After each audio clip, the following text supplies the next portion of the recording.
नमस्कार साथियों, मैं हरीश खंडवाल मनखी आप सभी का मनखी की कलम यूट्यूब चैनल पर हार्दिक स्वागत अभिनंदन करता हूं। साथियों, पिछली बार हम ग्रामीण इतिहास में हम बहुत से गांवों की बात की थी।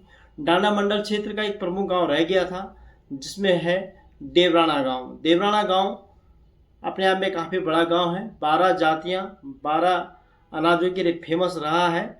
और यहाँ पे इस साल बहुत बड़ा आयोजन किया गया था खोल पौड़े का, जिसमें क्षेत्र के काफ़ी लोगों ने हिस्सा लिया था। गांव के सभी लोग इस कार्यक्रम में आए थे और ये गांव काफ़ी चर्चाओं में रहा है।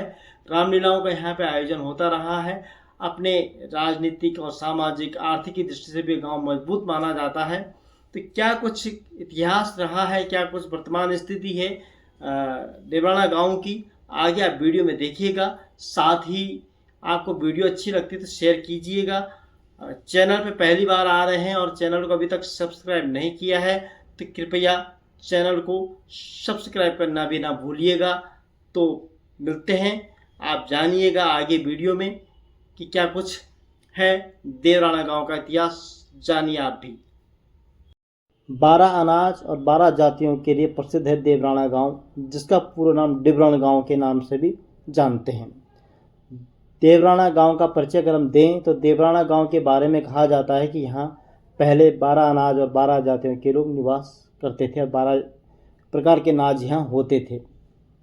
डांडा मंडल क्षेत्र का गांव देवराना गांव जो है वो कौड़िया के अनुसार तिमल्याणी सड़क के ऊपर और नीचे दोनों तरफ बसा हुआ है। देवराना गांव डांडा मंडल क्षेत्र के बड़े गांव में से प्रमुख गांव है।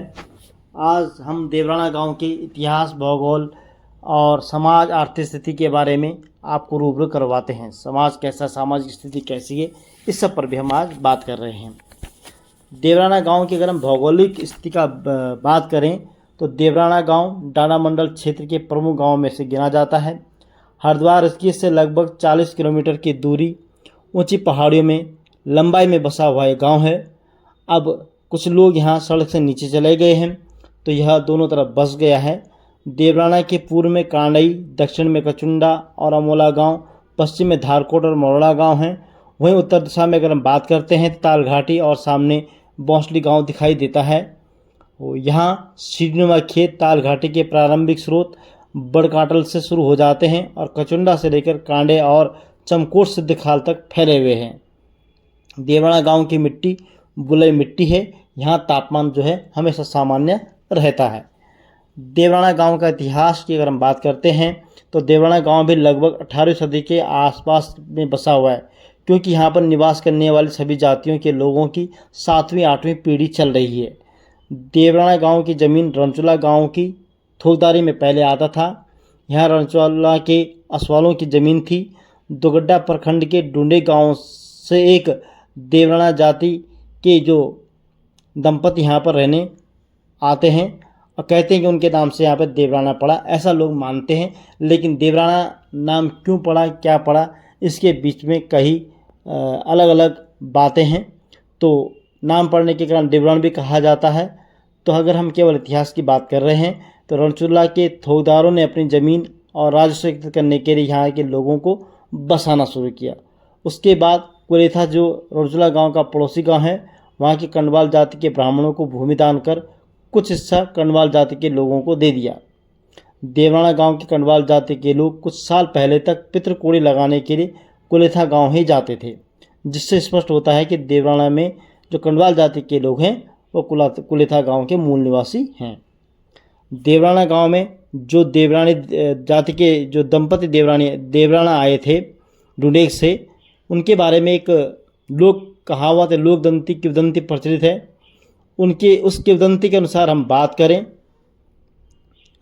तो कहते हैं कि स्थानीय निवासी और देवराना जाति के लोग बताते हैं कि देवराना आने के बाद दंपति में पति की मृत्यु हो गई और उनका एक ही बेटा था जिसका नाम सुरजू देवरानी था। उसकी माँ जंगल गई हुई थी और वह घर के आंगन में अकेला खेल रहा था। कहीं से डुटियाल लोग आए और उसे बहला फुसला कर ले गए। जब माँ को पता लगा कि उसका बेटा घर पर नहीं है तो उन्होंने आस पड़ोस कंडवाल जाति के लोगों से पूछा तो किसी घसियारे ने कहा कि कमसार की तरफ कुछ लोग जाते हुए देखे हैं। कहीं वही लोग लेकर तो नहीं गए। माँ की ममता और बच्चों की लाड़ में माँ बच्चे को खोजने के लिए निकल पड़ी। बताया जाता है कि डुटियाल तल्ला बड़ा पार करके एक पेड़ के नीचे बैठे हुए थे। माँ ने दूर से बच्चे को पहचान लिया, लेकिन सामने जा भी नहीं सकती थी और बच्चे को बचाना भी जरूरी था। इसीलिए बूढ़ी माँ ने सूझबूझ से काम लिया और अपनी धोती में पत्थर रखकर सामने दूसरे पेड़ पर चढ़ गई और अपने बेटे को पत्थर के छोटे छोटे गारे से मारने लगी। बच्चे ने पहले ध्यान नहीं दिया, लेकिन जब माँ ने कई बार उस पर पत्थर या गारे मारे तो इधर उधर देखने लगा। उसकी नज़र पेड़ पर पड़ी तो देखा उसकी माँ है। माँ ने उसे मुंह पर उंगली रखकर चुप रहने का इशारा किया और गांव की तरफ जाने वाले रास्ते की तरफ इशारा करके जाने को कहा। बच्चा भी माँ का सहारा पाकर चुपचाप वहाँ से खिसक लिया और माँ भी जल्दी पेड़ से नीचे उतरकर बच्चे को गोद में लेकर जंगल के रास्ते तल्ला बड़ा किसी के घर में आ गई। इस तरह से देवरानी परिवार का एकमात्र चिराग सुरजू देवरानी डुटियालों के जंगल से बचकर अपनी माँ के साथ आ गया। कहते हैं कि जो सुरजू देवरानी है उसका ही अब पूरा परिवार देवराना गांव में रहता है, ऐसा वहाँ के देवरानी लोग बताया करते हैं। देवराना गांव में पदमचारी पहले देवराना जाति के पास थी, बाद में ग्वाड़ी जाति को दे दी गई। ग्वाड़ी जाति के आसाराम ग्वाड़ी और गोविंद राम ग्वाड़ी यहाँ के पदमचारी में प्रधान रहे हैं। देवराना गांव के बारे में किंवदंती है कि जब डांडा मंडल और तालघाटी क्षेत्र में बारिश नहीं होती है तब यहाँ के लोगों से पांडव मंडाण लगवाया जाता था और देवराना में पांडवों के मंडाण में पशुआ ही नाचते हैं, जिसके बाद यहाँ बारिश शुरू हो जाती थी। इस बार भी जो है देवराना गांव में 2000 के बाद अब 24-25 साल में खोल पौंडी का आयोजन किया गया, जिसमें क्षेत्र के सभी जनमानस लोग उपस्थित रहे और यह एक हफ्ते तक इस कार्यक्रम का आयोजन किया गया, जिसमें कि पूरे ग्रामीणों ने बढ़ चढ़कर हिस्सा लिया। अब हम देवराना गांव की धार्मिक एवं सामाजिक स्थिति की बात करें तो पूरे यमकेश्वर क्षेत्र में ही हिंदू धर्म के लोगों का निवास है। अतः इस दृष्टि से हर गांव में हिंदू लोग ही निवास करने के कारण प्रत्येक गांव में उनके इष्ट देवता और मंदिर हैं। देवराना गांव में प्राइमरी स्कूल और कांडे जाने वाले रास्ते के ऊपर चमलेश्वर महादेव का मंदिर, क्षेत्रपाल देवता भूमिया का मंदिर और राधा कृष्ण का मंदिर गांव के ग्रामीणों का रक्षा करते हैं। देवराना गांव में 12 जाति के लोग निवास करते थे। अब उसमें से कुछ जातियां यहाँ से चली गई, जिसमें से पटवाल, भट्ट जाति और कुकरेती जाति नहीं है। बाकी जाति के लोग अभी भी वहाँ पे निवास करते हैं। जिन जातियों की हम बात कर रहे हैं उनमें से यहाँ पर ग्वाड़ी, देवरानी, कंडवाल, डोबरियाल, बडोला, द्विवेदी, नेगी, पंवार और एक परिवार जो है उपाध्याय था जो नेपाली मूल का था, वह भी इस गांव में रहता था। तो इस प्रकार इस गांव में इस जाति के लोग रहते हैं और यहाँ पे जागर गायन वाले जागरी लोग अभी भी रहते हैं। अनुसूचित जाति लोगों का अपना अलग यहाँ पे रहते हैं और ये लोग अपनी परंपराओं को अभी भी निर्वहन कर रहे हैं। देवराना गांव के प्रमुख तोपों की अगर हम बात करते हैं तो देवराना गांव विस्तृत क्षेत्र में फैला हुआ है।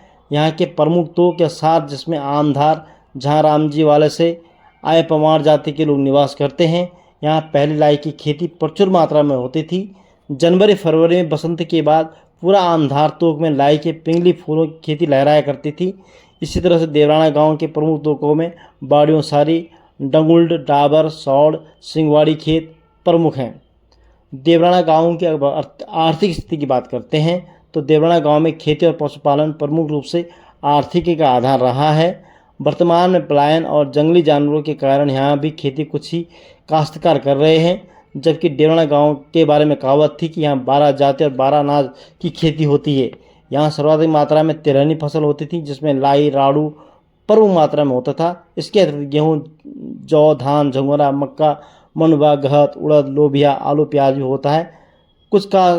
कुछ काश्तकार आज भी खेती करते हैं और गोट का कार्य भी कर रहे हैं। पलायन के कारण यहाँ गोट व्यवस्था लगभग समाप्त हो गए। कुछ काश्तकार आज भी करते हैं। डाना मंडल का पूरा क्षेत्र खेती के लिए बहुत प्रसिद्ध था, इसीलिए घर गांव में कहावत थी कि म्यार बचो रालत डाना मंडल मांगिकन खैल्याल। यह कहावत एक तो भूखमरी नहीं होने के प्रतीक है और दूसरी ओर उस समय की सामाजिक एकता और उसकी परिचायक भी थी। देवराना गांव में वर्तमान में शिक्षा, स्वास्थ्य और अन्य सुविधाओं की बात करते हैं तो देवराना गांव में वर्तमान में सड़क की सुविधा उपलब्ध है। प्राइमरी स्कूल गांव के पास, हाई स्कूल अमोला और इंटरमीडिएट चमकोट खाल एवं किमसार में है। गांव में पोस्ट ऑफिस है। नज़दीकी ग्रामीण बैंक जो किमसार में है। स्वास्थ्य केंद्र भी किमसार में ही है, लेकिन सुविधाओं के अभाव में सभी देहरादून ऋषिकेश ही जाते हैं। वर्तमान में देवराना गांव में पलायन होने के कारण यहाँ भी धीरे धीरे बुजुर्गों के गांव की श्रेणी में आने लगा है। लेकिन कुछ सालों से सुखद स्थिति यह है कि देवराना गांव में धीरे धीरे लोग अपना मकान वहाँ बनाने लग गए हैं। पिछली बार यहाँ पे 2022 की आपदा आई थी और आपदा में यहाँ पे काफ़ी भूस्खलन हुआ था, गांव को काफ़ी नुकसान हुआ था, जिसको विस्थापन की मांग भी पुरजोर से उठी थी। लेकिन विस्थापन की मांग जैसे ही बरसात निपटी और वह भी ठंडे बस्ते में चली गई है। लेकिन इस बार 2 बरसातों में काफ़ी कुछ सही रहा है। तो यह था डाना मंडल क्षेत्र के देवराना गांव का इतिहास। तो साथियों, यह था देवराना गांव का इतिहास आपके सामने हमने रखा। जो जानकारी हमें दी गई है वह स्थानीय निवासियों के द्वारा दी गई है। इस गांव में जातियां, बहुल जाति के लोग रहते हैं, कोई कहीं से आया है, कोई कहीं से आया है, तो उस पर हमें पूरी कुछ जातियों का इतिहास पता नहीं था, इसलिए हम उसका नहीं बता पाए हैं। हम ढूंढ रहे हैं जैसे नेगी जाति के लोग कहाँ से आए यहाँ पे और अन्य जाति के लोग कहाँ से आए हैं यहाँ पे। मूल कुछ जाति से देवराना डुंडेक से आए हुए बताए जाते हैं। इसी तरह कंडवाल जो है कुलेथा से आए हुए बताए जाते हैं। ग्वाड़ी जाति के लोग ग्वाड़ से बताए जाते हैं। डोबरियाल जाति के लोग हैं। तो ये इनका अपना अपना कहाँ से इनका मूल निवास है, इस पर भी हम आगे चर्चा करेंगे, क्योंकि हम जातियों के इतिहास पे भी हम जानने की कोशिश करेंगे, क्योंकि सारे गांव में लोग एक दूसरे स्थान से आए हुए बताए जाते हैं। इसलिए हम यहाँ पे आज जातियों का पूर्ण विवरण इस वीडियो में अभी दे नहीं पाए हैं। आगे अगर जैसे कुछ होता है तो हम इसको अपडेट करते रहेंगे। फिर मिलेंगे एक नई जाति के साथ, एक नई गाँव के साथ, एक नए इतिहास के साथ आपके सामने। तब तक के लिए जुड़े रहने के लिए विशेष धन्यवाद, आभार।